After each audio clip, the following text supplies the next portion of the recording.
Hey, good morning, good afternoon, good evening, or good night, wherever you are in the world today. I hope you're safe with the ones you care about and ready to do some twisting. So, I'm Btic, this is the Balloon Sculptor, and I am so glad you came to join us today because we are going to work on the braid.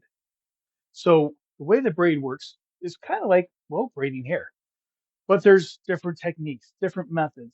There's ones for one, two, three, four, well, quite a few balloons if you really want to push it. And so what we're going to do today is we're going to cover the one balloon, two balloon, and three balloon braids. They're very similar and they work really well to know and understand together. Now, there's ways to do it tight and there's ways to do it loose. And I'll show you what I mean. So the first one we're going to do is a one balloon braid. So let me pull out a one balloon color here. Let's go, let's go this one.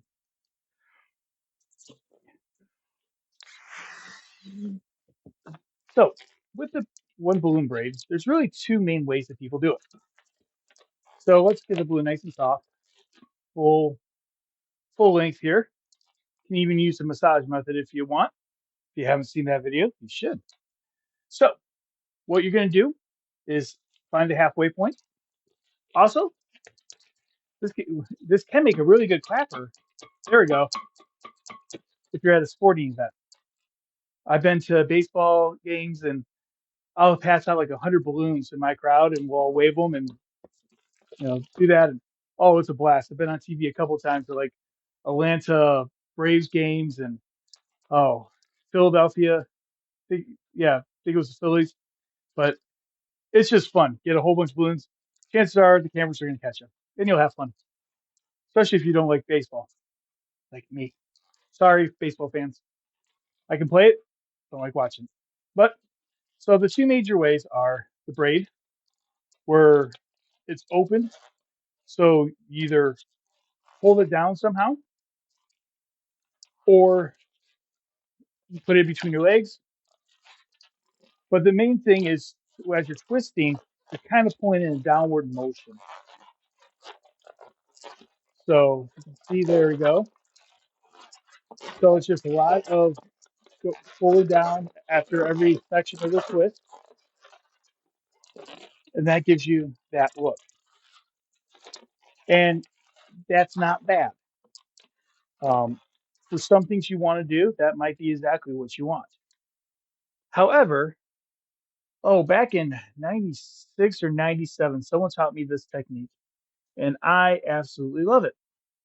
I wish I knew who taught me it, but it was at a conference in Grand Rapids, Michigan, I believe. Again, pop your balloon the same way, get a little soft, find the halfway point. But instead of starting it down here, you're going to start it with the sectioned off part up top.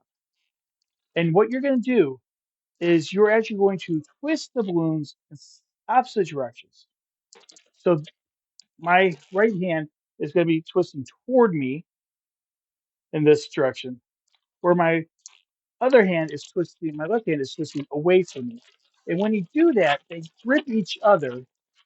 And if you actually hold the balloon out at an angle, this will get you a more wide weave, where this will get you a really tight weave. And as you can see, they are really gripping each other. I'm actually going to roll the knot on that one just to give myself a little extra room. And I'm going to do a side-by-side comparison in a second, so you can see how much tighter this version is compared to the other one. Now, I will say the disadvantage of this one is if you have weak wrists, arthritis, carpal tunnel, you're going to feel this one a lot more than the other one because you're applying that pressure and the friction as you're doing this, and it really does, you can feel it. So I'm going to close that up, and I think you can see the difference between the tight weave, the tight braid, and the looser braid. Again, both serve their method, but it's what you're looking for. You also can do this with, let's say, a microphone stand in between. Just do these with full length balloons, braid it around, and you'll, if you do it with three, you'll completely pretty much hide that microphone stand. So, yes. So that is a one balloon braid. Now let's go to the two balloon. And we'll choose these two colors, red and white. And let's blow these up.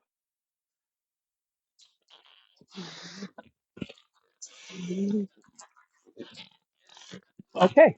Again, going up almost all the way. There we go. These two I'm not going to tie together. And I'm going to show you why. So I'm going to tie them separate. And then what I'm going to do is I'm going to put an ear twist on each one. So what that does is, one, it covers up my nozzles. It gives it a more finished look. And it kind of holds everything a little tighter. So as I'm twisting, it already starts off with a little point for them to hold and grip against. Now this one, you can do it the same way where it's nice and tight, and you can fold them into each other as you did for the one balloon. But usually what I'll do is I'll hold it between my knees, or in this case, I'll hold it against the table here. And what I'm doing is, as I'm going to be, again, pushing downward. Now, I will say this one. This one I love, especially if it's a kid who, you know, is really into it and having a lot of fun. I'll accidentally like swipe it against like their hat or their head, especially if I can tell mom and dad are, you know, also into it. Be careful who you know, joke around with and stuff, but um, I usually get a pretty good laugh, or you know, do it again to dad if he's enjoying it, and kids will definitely laugh. Now, now that I got started, I'm actually going to go to another form of braid technique. And this one I like because it's really simple. I can do it pretty much one-handed. And what I'm doing is I'm actually just pretty much pulling that balloon down. And as I'm going, it's pretty much screwing itself together. Okay? So now I'm going to do a couple ear twists to hold all that together. And now, when you have a more open twist and braid compared to this tight one here, you can do some shaping. And by that, I mean I'm going to massage it. I'm going to bring it down, and I'm going to just gently massage the balloon. So what I'm doing is the outer part of the twist is going to be a little bit looser, while the inside is being kept the original elasticity. So when I let go, I have a little bit of a curve. Now I can do that a couple different places,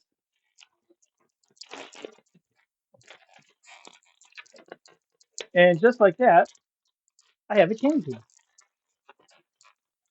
All right, let's tear off the end of that one. Now, very simple, but again, it's proper technique. So let me do what I needed to do.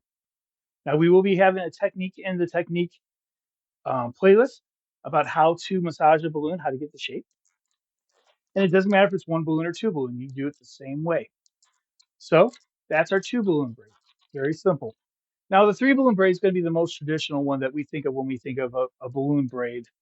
And that is the same way you braid hair or a friendship bracelet or really anything like that. So let me get three balloons here that'll definitely be a little easier to identify. So I got red, teal, and light purple.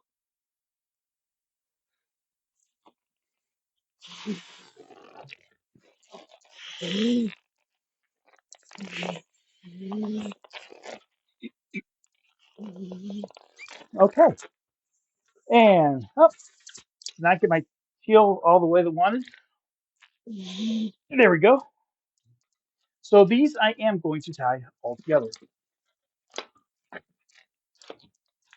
and just tie them nice and tight. There we go. And this one I can leave my nozzles out because you're going to see something I'm going to do with them. So this, it's really a very simple braid. And what you're going to do is take one of your colors. Usually, it doesn't matter to me which color I start off with, but I lay them flat, and I'll take whichever one's in my right hand, and I'm going to go behind my middle one and in front of my left one. And you just keep doing that over and over again, and you get this really nice spiral.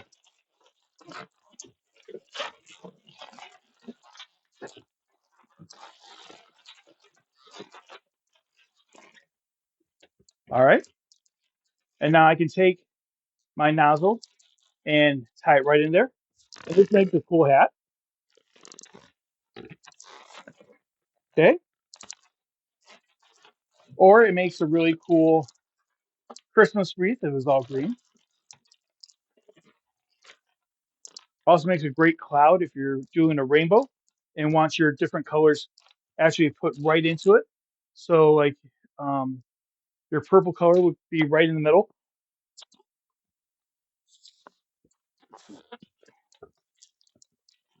and you just pull right through the individual holes,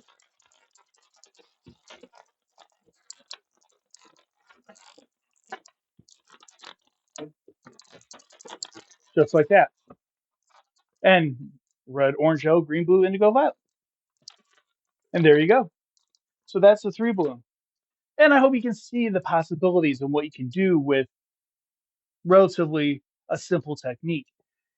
I like it because it fills a wide area of space with the colors showing very prominently. There's not a lot of small twists. You can do it really quickly. You can even have one person inflating balloons and handing them to you so you can twist them to do whatever you need to do with them. And it works really smoothly. I will say this though, occasionally you will have, especially on the two balloon or three balloon, one of your bubbles break. And that stinks because there's really no quick fix. You're going to have to take it apart or just start over. That's the problem when you use a balloon that's so long. If it's short, you can just fit that one bubble. But when it's long, yeah, it can be a pain. I've made a whole rainbow before, which is like 15 balloons, and one balloon will break and the whole rainbow goes flying.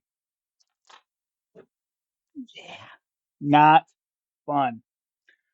So, but on that note, balloons are fun. And when we use the techniques the right way and we grow with them and we think creative ways to do with them, well, we can make a lot of smiles. And like I like to say, a smile is free. A thank you only takes a moment. But an encouraging word at the right moment can change a life forever.